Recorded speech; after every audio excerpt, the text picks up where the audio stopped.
तो बच्चों अभी तक हमने आरसी सर्किट के बारे में पढ़ा है। आज हम इसके बारे में इसके ऊपर कुछ न्यूमेरिकल देखते हैं किस तरह सॉल्व करते हैं।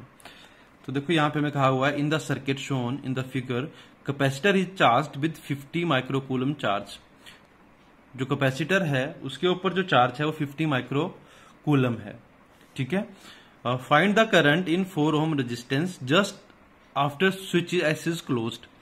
यहाँ पे स्विच एस लगा हुआ है तो इसको जस्ट हमने अभी क्लोज करा ही है।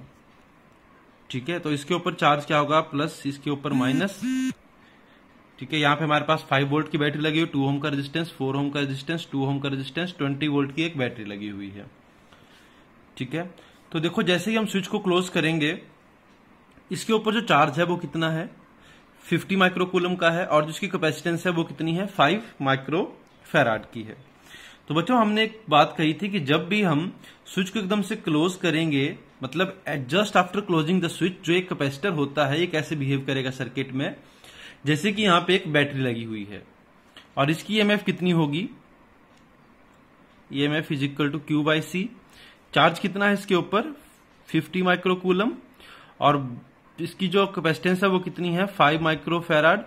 तो ये कितना बन जाएगा चार्ज, 10 वोल्ट। तो ये आगे इसकी ईएमएफ बैटरी की। अब अगर इस सर्किट को मैं रीड्रॉ करूं at t is equal to 0 के ऊपर, तो लिख लेते हैं हम at t is equal to 0 second. तो t is equal to 0 second के ऊपर अगर इसको रीड्रॉ करूं मैं सर्किट को, तो क्या बनेगा इस तरह से। जो चेंज आएगा वो कहां पे आएगा, कैपेसिटर में, कि यहां पे एक बैटरी लगी हुई है। ठीक है। ये माइनस, ये पॉजिटिव पार्ट इसका, और ये बैटरी है ये कितने की है, 10 वोल्ट की यहां पे एक बैटरी लगी हुई है। अब यहां पे एक रेजिस्टेंस लगा हुआ है 2 ओम का, और यहां पे एक रेजिस्टेंस लगा हुआ है 4 ओम का, यहां पे भी एक रेजिस्टर है 2 ओम का, और यहां पे बैटरी लगी हुई है 20 वोल्ट की। ठीक है। तो ये माइनस, दिस इज पॉजिटिव, ये 2 ओम, ये 4 ओम, ये आ गया हमारे पास 2 ओम, और यहां पे ये है 5 वोल्ट की बैटरी। अब देखो इस सर्किट में, ये सर्किट जो है वो एक रेजिस्टेंस और बैटरी का कॉम्बिनेशन बन गया है। अब अगर इसको सॉल्व करना हो मुझे, तो इसको मैं केसीएल से भी सॉल्व कर सकता हूं और केबीएल से भी सॉल्व कर सकता हूं। तो जिससे आपको इसको सॉल्व करना इजी लगे आप उस मेथड से इसको कर सकते हो। मैं इसको केबीएल से करने वाला हूं, आप लोग इसको केसीएल से भी कर सकते हो। तो सपोज यहां ये माइनस है, यहां पे 20 वोल्ट की बैटरी है, तो ये माइनस एंड को मैंने क्या बोला, ये कितने पे है, 0 वोल्ट के ऊपर है, और ये वाला टर्मिनल जो है वो 20 वोल्ट के ऊपर है। इस जंक्शन के ऊपर जो वोल्टेज है वो मान लो x, तो यहां पे कितनी आ जाएगी, यहां पे क्या हो रहा है, पोटेंशियल में गेन हो रहा है, तो यहां पे पोटेंशियल कितना होगा, x प्लस 5, और यहां से जब इस पॉइंट के ऊपर आओगे तो यहां पे क्या हो रहा है, ड्रॉप हो रहा है। ठीक है। यहां पोटेंशियल में क्या हो रहा है, ड्रॉप हो रहा है, तो ये क्या आ जाएगा, x प्लस 5 माइनस 10, तो ये कितना आ जाएगा, x माइनस 5। ठीक है। तो ये हमारे पास अभी जो हमने हर एक पॉइंट के ऊपर जो है वो वोल्टेज निकाल ली कितनी होगी। तो केसीएल इक्वेशन लिखूं अगर x के लिए, मैं केसीएल इक्वेशन फॉर x, अगर x के लिए मैं केसीएल इक्वेशन की बात करूं तो वो कितनी होगी, देखो x माइनस 20, अगर इस वाले पॉइंट की बात करूं मैं, तो यहां पे क्या होगा, x minus 20/2 plus x minus 0/4 plus, अब इसके अलोंग जो होगा वो इस वाले टर्मिनल से में मिल जाएगा करंट, तो यहां पे कितना आ जाएगा, x minus 5/2 is equal to 0। ठीक है। तो अगर इसको मैं सॉल्व करूं तो ये बन जाएगा 2x minus 40 plus x plus 2x minus 10 is equal to 0। तो यहां से अगर x की वैल्यू कैलकुलेट करोगे तो वो कितनी आ जाएगी, 10 वोल्ट। x हमें मिल गया, तो हम इसके अलोंग करंट बता सकते हैं। तो इसके अलोंग करंट कितना होगा, x माइनस 0/4, तो वो कितना आ गया, 10/4 इज इक्वल टू 2.5 वोल्ट। तो इस तरह से बच्चों हम यहाँ पे करंट की वैल्यू को कैलकुलेट कर सकते हैं। आप लोग इसमें केबीएल भी लगा सकते हो, तो आपके पास 2 लूप आ जाएंगे, 2 लूप ले लेना और लूप में आप मूव कर लेना किसी भी डायरेक्शन में, तो उसके केबीएल से भी ये सॉल्व हो जाएगा।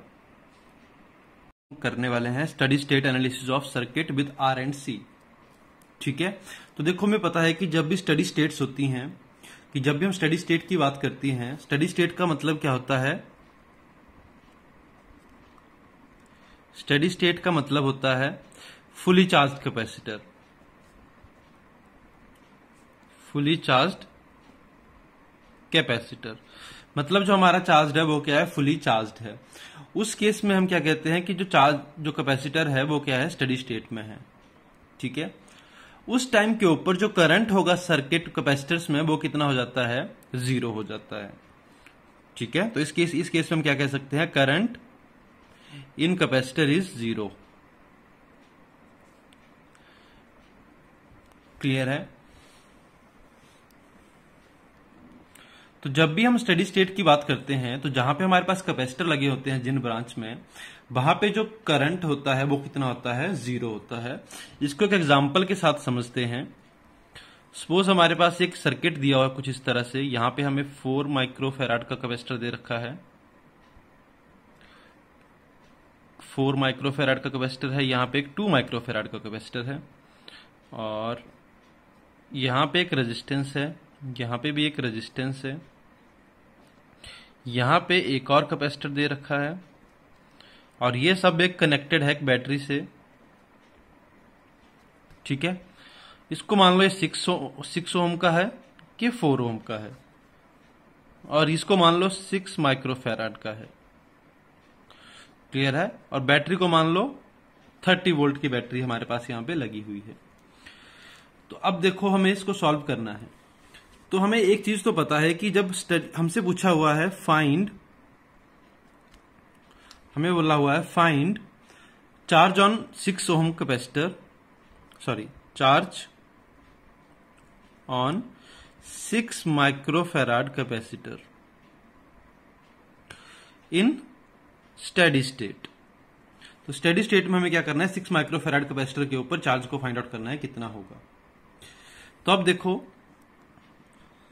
यहां पे कोई भी जो करंट होगा वो फ्लो नहीं हो रहा होगा, यहां पे भी कोई करंट नहीं जाएगा, यहां पे भी कोई करंट नहीं जाएगा। यहां पे जो करंट फ्लो हो रहा होगा वो कहां पे होगा? सिर्फ इस लूप में होगा। मतलब यहां से करंट जाएगा और यहां वापिस आ जाएगा। तो जो टोटल करंट फ्लो हो रहा है वो कितना होगा? 30/10 इज इक्वल टू 3 एम्पियर। अब देखो इन दोनों को हमने सीरीज में क्यों लिया? जो यहां से करंट आएगा वो यहां तो नहीं जाएगा, अगर इसमें नहीं जा रहा है तो वो कहां जा रहा है? 4 ओम में जा रहा है। तो इसलिए हम दोनों को क्या कंसीडर कर लिया कि दोनों किसमें है? सीरीज में है। तो टोटल करंट कितना आया हमारे पास? 3 एम्पियर आ गया। अब हमसे यहां पे क्या पूछा हुआ है? चार्ज पूछा हुआ है, तो हम इसके लिए नोडल एनालिसिस करेंगे। ठीक है, तो यहां पे कितना आ जाएगा? हमारे पास जो चार्ज होगा वो कितना, जो वोल्टेज होगी वो कितनी होगी? 30 पोटेंशियल होगा यहां पे, और यहां पे पोटेंशियल मान लो कितना है? 0। अगर यहां पे 30 है तो यहां पे कितना होगा? तो यहां से कितना हो जाएगा? 30 माइनस 6 इंटू 3 18। तो यहां पे कितना बचेगा? 12 वोल्ट। तो इस पॉइंट के ऊपर कितना आ गया? 12 वोल्ट। और यहां पे हमने मान लिया x। अब हमें यहां से कैलकुलेट करनी है वैल्यू। तो नोडल इक्वेशन लिखते हैं अब हम। तो नोडल इक्वेशन फॉर x। तो x के लिए अगर मैं इक्वेशन लिखूंगा तो मुझे पता है कि जो यहां पे टोटल चार्ज होंगे वो किसके इक्वल होगा? 0 के इक्वल होगा। ठीक है, तो चार्ज क्या होता है? C into B. तो पहला 2 माइक्रोफैराड के लिए C कितना है? 2 इंटू बी कितना है? x minus 0। तो यहां पे क्या आ जाएगा? 2x प्लस 6 माइक्रोफैराड के लिए C कितना है? 6, V कितना है? x माइनस 12 और प्लस 4 माइक्रोफैराड के लिए x minus 30 that is equal to 0। अगर इसको सॉल्व करेंगे हम, और यहां से अगर मैं x की वैल्यू कैलकुलेट करता हूं तो x की वैल्यू यहां से अगर देखो इसको तो कितना बन जाएगा? 2x 6x 4x।